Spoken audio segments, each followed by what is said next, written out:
തദ്ദേശ തെരഞ്ഞെടുപ്പിന് മുമ്പ് ജമാഅത്തെ ഇസ്ലാമിനെ അഗ്രസീവായി ആക്രമിക്കുന്ന നിലയാണ് ഉണ്ടായിരുന്നത്.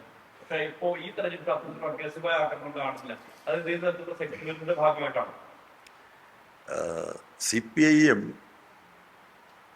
അതിൻ്റെ നിലപാട് വ്യക്തമാക്കുമ്പോൾ, ഇടതുപക്ഷ ജനാധിപത്യ മുന്നണി അതിൻ്റെ നിലപാട് വ്യക്തമാക്കുമ്പോൾ ഓരോരുത്തരെയും വിമർശിക്കുകയും ഓരോരുത്തർക്കുമെതിരായിട്ട് LDFൻ്റെയും CPIMൻ്റെയും വാദഗതികൾ അവതരിപ്പിക്കുകയും ചെയ്യുന്നത് അവർ സമൂഹത്തിൽ രാഷ്ട്രീയത്തിൽ ഇടപെട്ട് നടത്തുന്ന പ്രവർത്തനത്തെ ഏത് ഭാഷയിൽ എത്ര ശക്തമായി വിമർശിക്കണം, അത് അവരുടെ സ്വാധീനവും അവർക്ക് സമൂഹത്തിൽ ഇടപെടാനുള്ള ശേഷിയും അത് ഒന്ന് നോക്കിയിട്ട് അതിനെ ആനുപാതികമായിട്ടാണ് വിമർശിക്കേണ്ടത്.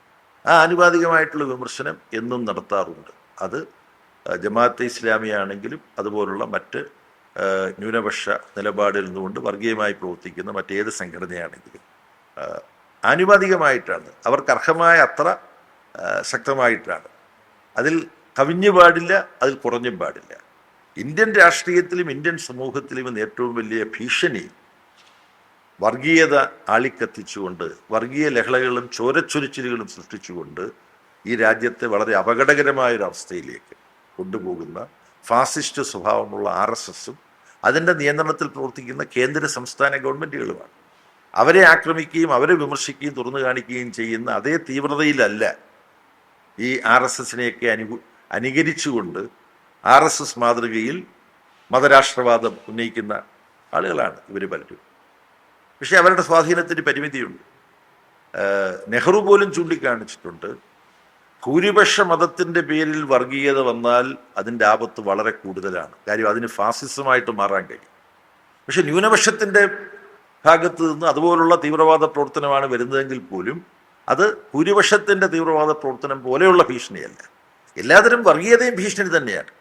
പക്ഷെ അതിന് സമൂഹത്തിൽ ചെലുത്താൻ കഴിയുന്ന നിഷേധാത്മകമായ ആഘാതത്തിൻ്റെ തോതിൽ വ്യത്യാസമുണ്ട്. അതുകൂടി മനസ്സിലാക്കിയിട്ടാണ് CPIM വിമർശിക്കേണ്ട ഓരോ പാർട്ടിയെയും പ്രസ്ഥാനത്തെയും വിമർശിക്കുക. മറ്റുള്ളവർക്കും അവസരം കൊടുക്കുക.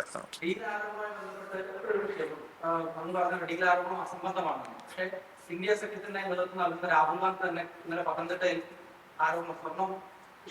സ്വർണ്ണ വിഷയം ഉന്നയിച്ചിട്ട് അദ്ദേഹം പറഞ്ഞത് LDFനെ സംരക്ഷിക്കാൻ വേണ്ടിയാണ് പ്രധാനമന്ത്രി നരേന്ദ്രമോദി ഈ ആരോപണം തെരഞ്ഞെടുപ്പ് ഇത്ര വലിയ വിഷയമായിട്ട് ഉയർത്താത്തതെന്ന്.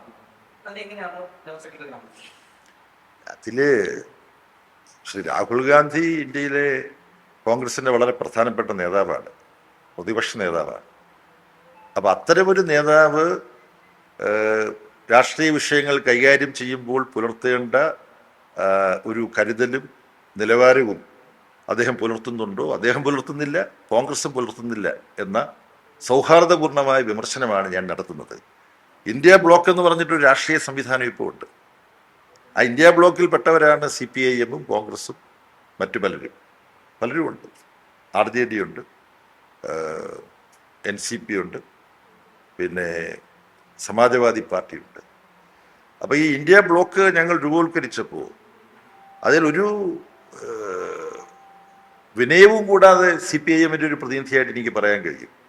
സഹ സുർജിത്ത് മുതൽ സഹ സീതാറാം യെച്ചൂരി വരെ ഉള്ളവർ പാർട്ടിയുടെ തീരുമാനപ്രകാരം, കാര്യം RSSൻ്റെ ഫാസിസ്റ്റ് ഭീഷണിയെ നേരിടാൻ ചില തർക്കങ്ങളും വിയോജിപ്പുകളും ഗൗരവമുള്ളതും ഗൗരവം കുറഞ്ഞതുമായ വ്യത്യസ്ത സമീപനങ്ങളും ഒക്കെ ഉള്ള പാർട്ടികൾ, കോൺഗ്രസ് മുതൽ പ്രാദേശിക പാർട്ടികൾ വരെ, അവർ യോജിച്ച് പ്രവർത്തിച്ചാൽ മാത്രമേ ഈ ഫാസിസ്റ്റ് സ്വഭാവമുള്ള RSS നിയന്ത്രിക്കുന്ന BJPയെ തടുത്തു നിർത്താൻ കഴിയുള്ളൂ, പരാജയപ്പെടുത്താൻ കഴിയുള്ളൂ.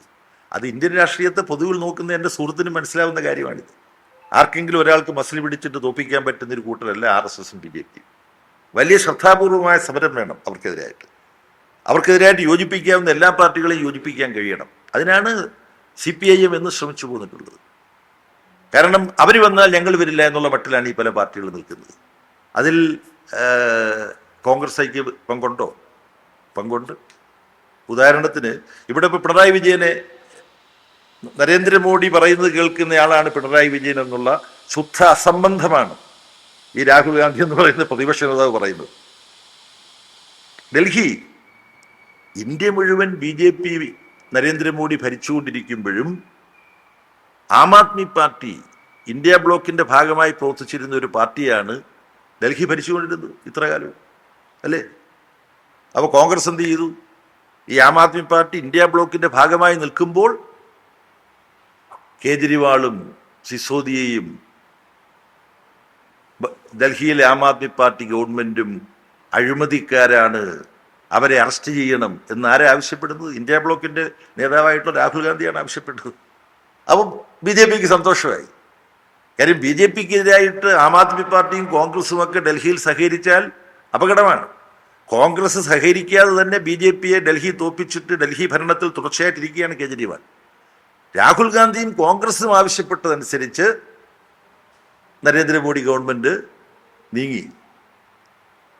PMLA അനുസരിച്ച്, prevention of money laundering act അനുസരിച്ച് കേസെടുത്തു. ആ ആക്ട് അനുസരിച്ച് കേസെടുത്താലുള്ള കുഴപ്പം ജാമ്യം കിട്ടാതെ ഒരുപാട് കാലം ജയിലിൽ കിടക്കേണ്ടി വരും. മുഖ്യമന്ത്രിയായ കേജ്രിവാളിനെയാണ് അറസ്റ്റ് ചെയ്ത് ജയിലിലടച്ചത്. ഉപമുഖ്യമന്ത്രിയായ സിസോദിയെ അറസ്റ്റ് ചെയ്ത് ജയിലിലടച്ചു. BJP ഗവൺമെന്റ് ഇത് ചെയ്യുമ്പം ആരുടെ വാദങ്ങളുടെ അടിസ്ഥാനത്തിലാണ് ചെയ്തത്? രാഹുൽ ഗാന്ധിയുടെയും കോൺഗ്രസിന്റെയും വാദം അനുസരിച്ചിട്ടാണ് ജയിലടച്ചത്. അഴിമതി എന്ന പേര് ദീർഘകാലം ജയിലിൽ കിടന്നു. അഴിമതിക്കെതിരായി പോരാടുന്നവരെന്നുള്ള കേജ്രിവാളിന്റെയും ആം ആദ്മി പാർട്ടിയുടെയും ബഹുജനങ്ങൾക്കിടയിലുള്ള സ്വീകാര്യതയാണ് ബോധപൂർവം RSSും BJPയും തകർത്തത്. അതിന് RSSനും BJPക്കും കൂട്ടുനിന്നതാരാ? രാഹുൽ ഗാന്ധിയും കോൺഗ്രസുമാണ്. തുടർന്ന് തെരഞ്ഞെടുപ്പ് വന്നു, ആം ആദ്മി പാർട്ടി തോറ്റു, BJP ഭരണം ഡൽഹി യൂണിയൻ ടെറിട്ടറിയിലും വന്നു. അപ്പൊ BJPക്കെതിരായി സമരം ചെയ്യാൻ സഹകരിക്കേണ്ട ഇന്ത്യ ബ്ലോക്കിലെ പാർട്ടികളെ തകർക്കുന്ന കരാറ് പണി ശ്രീ രാഹുൽ ഗാന്ധി ഏറ്റെടുത്തിട്ടുള്ളത് നരേന്ദ്രമോദിയുടെ ആജ്ഞ അനുസരിച്ചാണോ? നരേന്ദ്രമോദിക്ക് വേണ്ടിയാണോ ഈ കരാറ് പണി രാഹുൽ ഗാന്ധി ഏറ്റെടുത്തിട്ടുള്ളത്? ആ കരാറ് പണിയുടെ തുടർച്ചയായിട്ടാണോ കേരളത്തിൽ വന്നിട്ട് പിണറായി വിജയനെ അറസ്റ്റ് ചെയ്യണമെന്ന് പറയുന്നത്? എന്തൊരു അസംബന്ധമാണ്. അപ്പൊ ശ്രീ രാഹുൽ ഗാന്ധി കുറച്ചും കൂടെ ഉത്തരവാദിത്വ ബോധത്തോടു കൂടി പ്രവർത്തിക്കുന്നതാണ് ഇന്ത്യയിലെ പ്രതിപക്ഷത്തിന് നല്ലത്, CPIM-ന് ഉൾപ്പെടെയുള്ളവർക്ക് നല്ലത്. അതെല്ലാം മറന്ന്, സ്വന്തം രാഷ്ട്രീയ നിലവാരത്തിന്റെ ഗൗരവം മറന്ന് ശ്രീ രാഹുൽ ഗാന്ധിയും ഇവിടുത്തെ MP ശ്രീമതി പ്രിയങ്ക ഗാന്ധിയും ഒക്കെ മത്സരിക്കുന്നു. BJP ഭീഷണി മുഴക്കുന്ന സ്ഥലത്തല്ലേ, അവർക്കെതിരായിട്ടല്ലേ ഈ നേതാക്കന്മാർ യഥാർത്ഥത്തിൽ സമരം ചെയ്യേണ്ടത്? സാധാരണഗതിയിൽ അതാണോ അവർ ചെയ്യുന്നത്? കോട്ട് അൺകോട്ട് സുരക്ഷിത മണ്ഡലം തേടി നടക്കുന്ന രാഷ്ട്രീയ ഭിക്ഷാന്തേഹികളാണ് കോൺഗ്രസിന്റെ പ്രമുഖരായ നേതാക്കന്മാർ.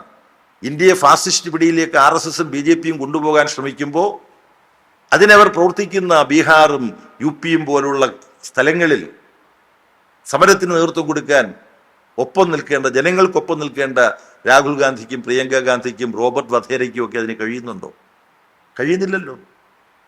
ഇപ്പൊ എങ്ങനെയാ കോൺഗ്രസിന്റെ സ്വന്തം ശക്തി കൊണ്ട് ഉത്തരേന്ത്യയിൽ എവിടെ നിന്നെങ്കിലും ജയിക്കാൻ പറ്റുമെന്ന് ഉറപ്പുണ്ടോ രാഹുൽ ഗാന്ധിക്ക്? അതുകൊണ്ടല്ലേ ഇതൊക്കെ ഞങ്ങളെ കൊണ്ട് പറയിക്കണമെന്ന് എൻ്റെ സുഹൃത്തിന് താല്പര്യമുണ്ടോ? താല്പര്യമുണ്ടെങ്കിൽ പറയാം, കുഴപ്പമില്ല, വേണേൽ കൂടുതൽ പറയാം. ഞാൻ തൽക്കാലം ഇവിടെ നിർത്തുകയാണ്. കാര്യം കുറച്ചും കൂടി ഉത്തരവാദിത്വ ബോധം ഞാൻ കാണിക്കണമല്ലോ. രാഹുൽ ഗാന്ധിയുടെ നിലവാരത്തിലേക്ക് ഞാൻ താഴാൻ പാടില്ലല്ലോ.